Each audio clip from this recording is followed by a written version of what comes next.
Hi everyone, welcome back to my Gaming Easy. In this video, I'll show you some quick and easy steps on how to create custom room in Honor of Kings. So without any further ado, let's get started.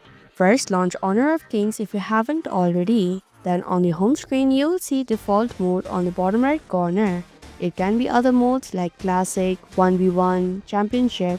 So simply tap on the mode button which is beside your current mode. Here you can see the custom button at the top of your screen. Tap on it. You'll be guided to a list of game modes along with the amount of time you will be able to play. Now select the mode of your choice.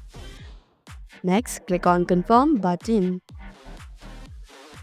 On the right side, all your friends are displayed. You can invite them by tapping on the invite icon beside their profile. You can also invite players through Room ID. Simply tap on the ID that is displayed beside the game mode that you have selected. Now share it through social medias or in chats. Once the players are invited, tap on the Start Game button. And that's how you can create custom room in Honor of Kings.